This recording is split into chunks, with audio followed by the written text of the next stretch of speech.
At this time, I'd like to talk about alternatives to abortion through prevention. And again, a very lengthy part of our conversation on Senate Bill 5 had to do with its failure in the name of women's health to address women's health care in a way that would prevent the need for abortions. The Houston Chronicle had a good article on that, dated March 14, 2013.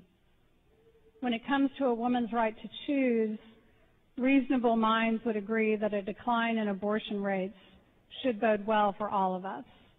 Every child should be a wanted child. However, the most recent study on the issue, showing that in the past 2 years, Texas abortion rates have declined by 10 to 15%, presents a more complicated picture. The national rate has been declining also, but not as sharply. Preliminary results as reported by the Chronicle study, Abortions on Decline in Texas, show that the drop is steeper in Texas not because fewer women are choosing abortion, but because the draconian budget cuts and punitive measures in the 2011 session are creating obstacles. Senator Nichols, for what purpose you are asking? Call a question of point of order on Rule 4.03 under the germaneness. I don't think alternatives to abortion are related to Senate Bill 5.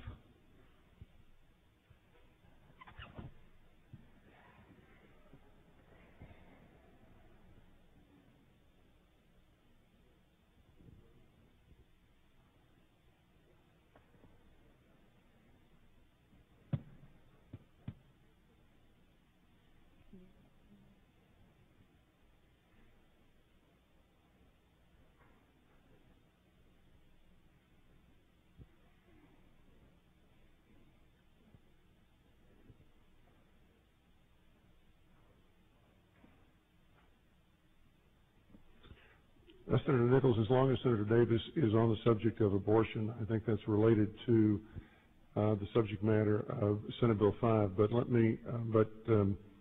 I'll be glad to revisit that with you. We'll continue to listen to the debate. Okay. Thank you.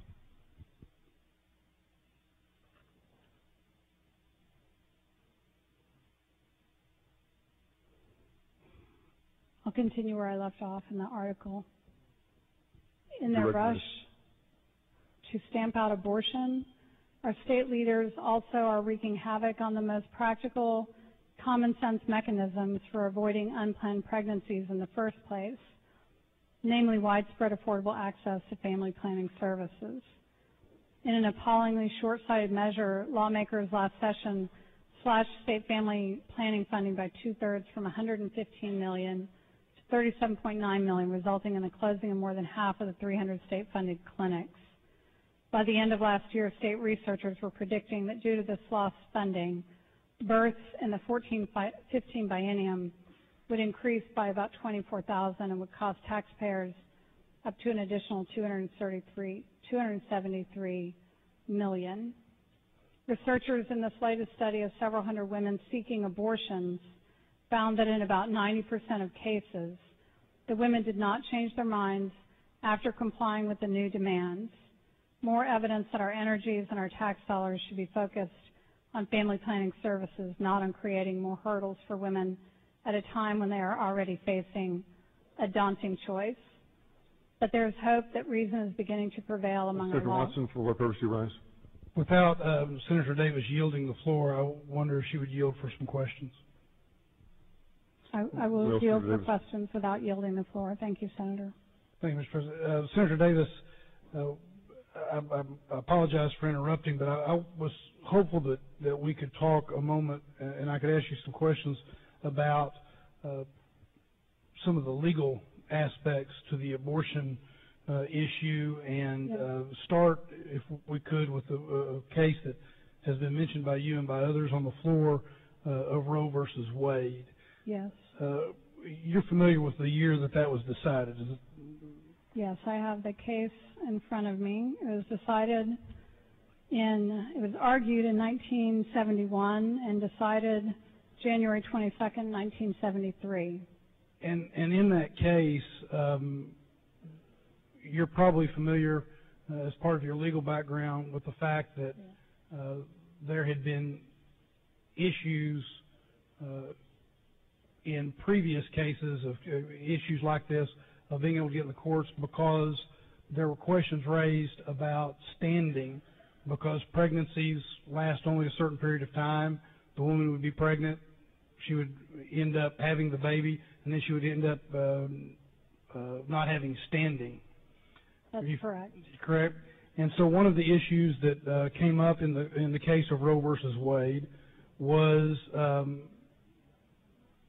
that the usual rule in federal cases was that an actual controversy had to exist at the stages of the appellate or the review on cert, and not simply at the date the action was initiated. So if a woman were pregnant, there would be a period of time where the case would be ongoing. She would have her baby, and then on appeal or on the review on cert, she would no longer be pregnant. And as I understand it, is that your understanding that would then moot the case. Correct. And so some of these cases weren't able to make it to where there was review about what was the constitutional right of women. That's right. It was quite a challenge. As the court pointed out in the case of Roe versus Wade, and I would cite you to Head Note 4 in that case, they pointed out that with human gestation, they'd come to term before the appeal could be completed.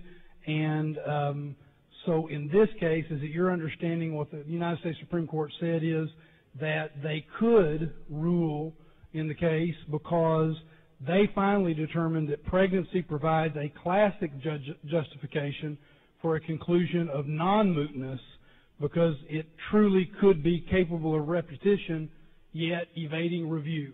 That's exactly what they decided. Senator, one of the big issues that had not been decided prior to the case of Roe versus Wade was in the instances of the termination of a pregnancy is whether or not that in fact was protected and by the United States Constitution. And once the court was able to get past the issue of whether or not it was moot, is it your understanding the court actually addressed the issue so that we had some definition on whether a woman's right to make that decision was constitutionally protected? That's right, for the first time.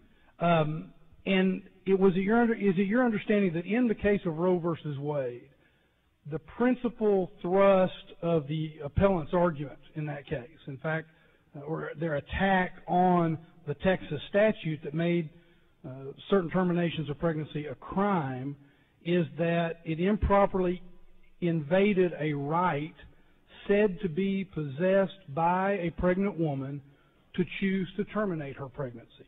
That's correct. In fact, that's the exact language of Roe versus Wade, is that the thrust of the argument was that it improperly invaded a right said to be possessed by the pregnant woman to choose to terminate her pregnancy. That's correct. And is it your understanding that in the case, when the court reviewed this case, that it pointed out that the appellant, or in this case the woman who was being charged with a crime, that they would discover this right in the concept of personal liberty? That's correct. That was the constitutional underpinning of their decision. So what you're saying is the constitutional underpinning in Roe versus Wade was that the woman's right possessed, that she possessed, it invaded a right that she possessed, was based upon the concept of personal liberty. And is it your understanding that what the court found was that was embodied, that personal liberty was embodied in the 14th Amendment's Due Process Clause? That's correct. And or the argument was that it was found in personal, marital, familial, and sexual privacy that's said to be protected by the Bill of Rights or its penumbras? That's correct. Senator Nichols, for what purpose do you rise, sir? I asked a question under 4.03, germaneness. It's my understanding that all questions have to be with regard to the body of the bill, and I don't quite understand what part of the bill this question relates to. May I reply? You may. The whole issue here is whether or not, when we're talking about abortion, we're talking about the underpinnings of personal liberty. We're talking about a woman's right to make choices. We're talking about the seminal case that gives rise to that recognition of personal liberty in Roe versus Wade. Mr. President, that is not the body of the bill. That's right. What he's talking about. The Senate Rule 403 deals with the issue before us. The issue before us is Senate Bill 5. So I'm going to sustain the motion and ask that you stay on the subject of this bill and how it works and as tightly construed as you can, a discussion on abortion. Mr. President, is that a warning? That's the second warning. Thank you. Well, Thank you, Mr. Mr. President, I'm not sure that that's the second warning under the rule because it's not a I'm not warning calling you on to me, the speaker. I'm not calling you on a warning. Thank you. I'm not calling you on a warning. Thank Well, you. then Mr. President. let's be clear. If you're not calling Senator Davis on a warning, that warning was to me. Simply that is correct. That please limit your questions to the subject of the legislation or the legislation, and as tightly construed to abortion as you can. And Parliamentary inquiry.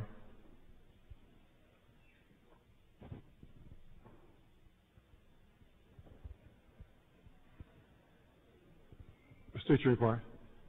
I'm just trying to make certain we understand the rules, because we're hearing a bunch of warnings now. Under the rules, what impact would warnings of members have on Senator Davis's ability to continue her conversation about these bills?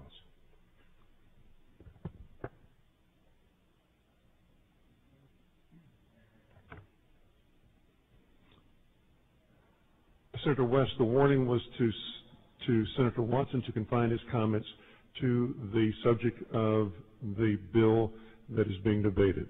It has nothing to do with Senator Davis. Okay, parliamentary inquiry. State your inquiry.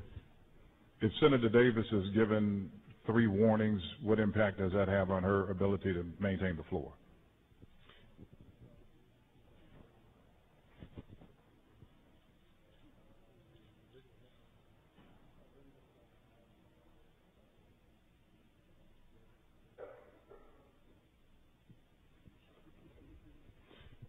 Senator West, on the third point of order that would be sustained, then it's not a warning, and it would be put to the body for a vote on whether to end debate or to continue debate. Parliamentary inquiry. State your inquiry. What would that vote be? Is it 2/3 or a simple majority? It's a simple majority. Okay, so the third decision, the third warning upheld by the Lieutenant Governor would then put the issue to the body to decide whether or not to frankly pass the bill.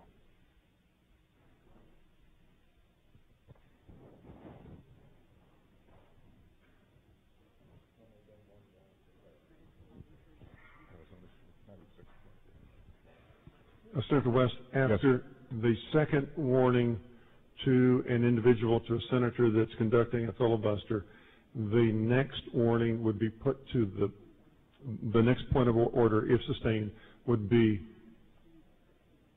is put to the body. And that's pursuant to Rule 4.03 and the precedent thereunder, or what? Yes. Okay. And that's to Senator Davis. That's not to an individual member. That is correct. Okay. Thank you, Mr. President. Senator Ellis, for what purpose do you rise, sir? Parliamentary inquiry, Mr. President. State your inquiry. Just to make sure I understand the nature of what questions I can ask in this filibuster. And am I able to ask Senator Davis to read me sections of the committee substitute to Senate Bill 5 just to make sure that I don't stray from the subject at hand. The subject that would be germane to the debate is the subject of Senate Bill 5. So my parliamentary inquiry is, am I able to ask Senator Davis to read sections of the bill to me slowly?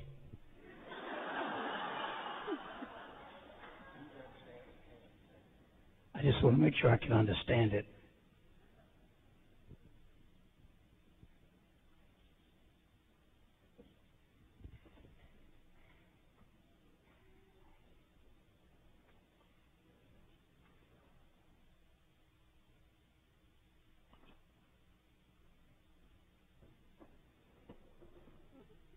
Senator Ellis, with all due respect, I'm not going to issue a ruling that permits a debate that's not substantive.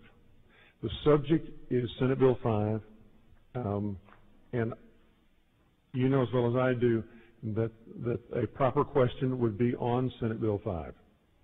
Okay, I'll have a series of questions about the committee substitute to Senate Bill 5. If it does not take Senator Davis off the floor. When the parliamentary inquiry was first made, it was made by Senator Watson, and he was asking questions. If Senator Watson wishes to continue asking questions, then he has the floor. But first, I notice Senator Williams. For what purpose do you rise, sir?